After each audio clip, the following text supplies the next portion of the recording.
Dominic, it's your boy Ink. Welcome to the show. I'm kissing Wob having a wonderful day on this 17 April 2025. We're going to do today two subjects today. The first subject is going to be how I miss gaming and how mobile gaming has been the road to recovery. So I think we can all agree, gamers united. Gamers united, guys. I think we can all agree when we say we sometimes have gamer burnout, right? I think we all suffer from that. I think every single person in here. Oh, 54. We almost had a disaster on our hands. Where we reached an hour.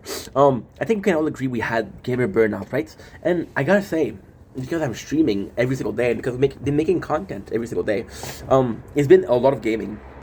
Like, I think it's actually weird in a sense, and this video is called "How I Got My Love Back for Gaming," so I think there's obviously a kind of unintended, understood way of saying I lost love for gaming because I gained it back, so I lost it in the first place. I think gaming itself was part of my life for the absolute right reason, the perfect reason. So I got ADHD, as you can tell, and gaming has always been this underconscious thing that we do, right? So I'm watching this movie, I cannot focus on the movie, I'll focus on the game, but I still watch the movie, right? So you're getting both at the same time. It's just great. It is just phenomenal. It is just a blessing in disguise because you're getting the whole thing, right? And you're focused enough. And instead of being on medication, which I was, you're finding alternative or healthier alternative. So one of the alternative was working out, which used a lot of energy. Another one was to use the gaming as a way. For example, right now we're playing the tower. So of course I have to focus on these. So am I truly focused on making this video? Absolutely, right? But it was beneficial in my life. I can truly say that gaming was beneficial. Now, especially in most cases, I didn't have the most social life. I didn't have the most social experience. I didn't have an understanding of how other people felt because I was never around other people, you understand? But gaming in itself taught me a lot. For example, I see a lot of people nowadays, and I'm so grateful for that. And I'm so happy that this is even going on.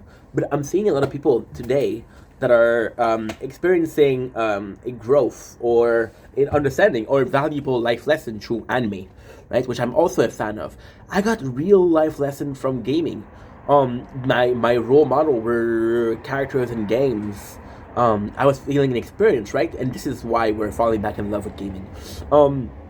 So it went, and then gaming was always back of my mind. So weirdly speaking, we started gaming a lot when I went to the apartment when I was 21 years old. We were gaming a lot. We were gaming 12 hours a day, emulator, name it, right? And then we kind of started to game less, but still game. So we're gaming as much, but a bit less. And then it was a period of my life where, and I think it's insight, I think it's maturing, I think it's realizing that, okay, well, this is your new reality. And my new reality was very simple. It became Borderland in multiple ways, more than one. And even then, right now, and this is the crazy part, this is the absolute crazy part. Now we're playing the tower, and I love the tower. Don't get me wrong, we love the tower, right? However, the tower does, at times, feel like, well, oh, I fucked up. So sorry, guys. We made a mistake. I pressed the wrong button. The tower feel at a time where we're gaming, we're not really gaming. So it's an AFK game that I'm watching in the background. It's fun to watch, but am I constantly gonna be paying attention to the screen? No, of course not. So I think, in these cases, I think that it's a blessing because once again, you're doing what you want. We're also doing something in the background, right? My love for gaming with Borderland was completely crazy.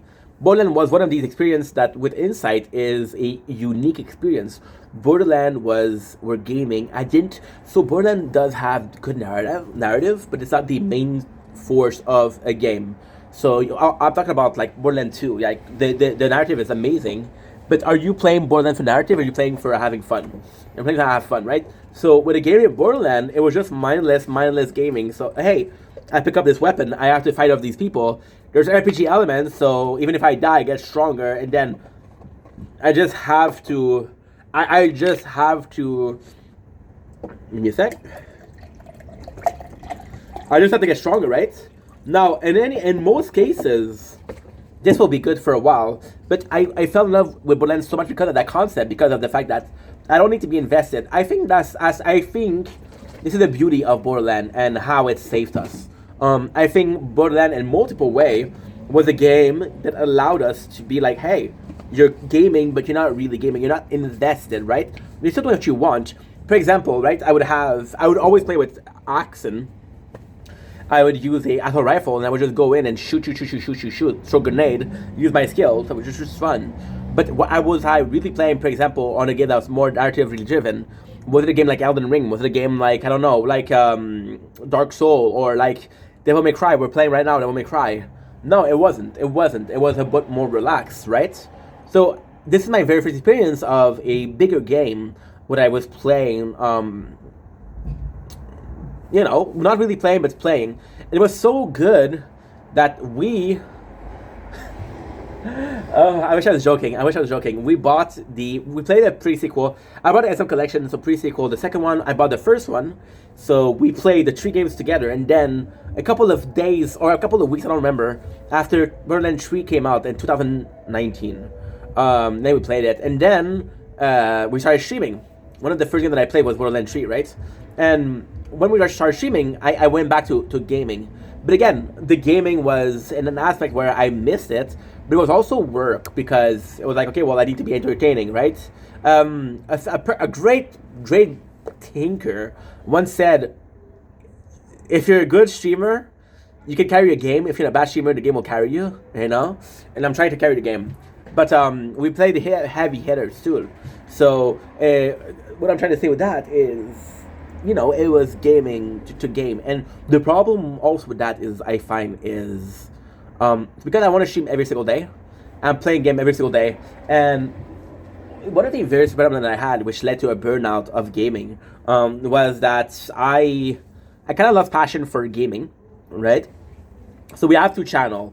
Now, with the 2 channel, if I want it to work, I have to maintain a upload, right? So in the algorithm. So I need to constantly stream, and I can't take breaks, right? So then what happened is, I get bored with one game, I start another one. I keep it in the rotation, so I'm like, okay, well, instead of playing one game, I'm going to play 2 games. And then I'm bored with the second game, I'm not going back to the first one. I'm going to chase a third one. So we had that multiple times.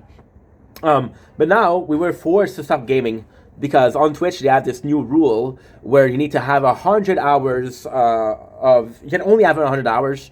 We had 700 hours. We're down today to 198. So we still have 98 hours to do, which is about 2 weeks of this work.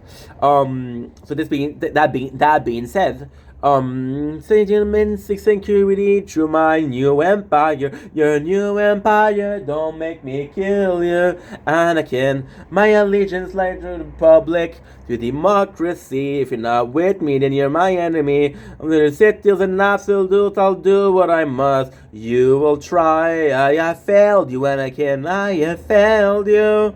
Known that I was sitting to take over, and I can Chancellor Palpatine is evil, and a point of view, the Jedi are evil. Well, then you are lost. I don't know why I'm saying that, but it's just a good song. So now we've been playing mobile gaming, and mobile gaming is really good, because you have this feeling of completely shutting down your mind. Some of the games that we're playing are, for example, The Tower, Arknight, Tokyo Ghoul, Break the Chain. They're good enough game for you to be like, you know what? I don't have to play enough for me to be tired of it, but I still have to play enough for me to be like, okay, well, guess what? You're in a position where you're playing on a almost daily basis. The same amount you want to play, the same amount you don't want to play. But another game that I also played felt like time waster, time waster is a good thing. So you have a bit of time, let's play a mobile game. So and the mindset. And again, I'm not a video game a programmer. I'm not a producer. I don't know what the fuck they're taking. But in my mind, mobile game has this main problem where it's like these people are going to be playing on their way to work, so you cannot do too much of narrative because they won't be remembering, or it has to be a good time waster. So they're playing in the bus, they're playing in the metro, they're playing on the break, right? You understand? So that's what we saw. But at the same time, some of those games were phenomenal, and now we're finally close. We're 98 hours to upload. Most of my videos are 5 minutes, 6 minutes, so it's about 11 days left to playing, and I'm really excited about gaming again because I do like a time waster, and I do like the content that we're putting out. However, I do prefer, by far, I really do prefer by far, being in a position where I can do whatever I need to do and whatever I want to do, but also that has a purpose, right? So, games like Devil May Cry, games like, okay, so, we have Nico no Oni, we have Battlefield Kureko, we have USC 4, we have Borderlands 3, and we have the 5 Devil May Cry. So we have a lot of games to play, but it's actually fun, you know? And that's it. That's it. I'm excited to game again. I'm excited to go back to gaming on a more serious side, on a more purposeful side. But we'll see how it ends. That's pretty much it. Anyway, love you guys. Take it easy. Peace.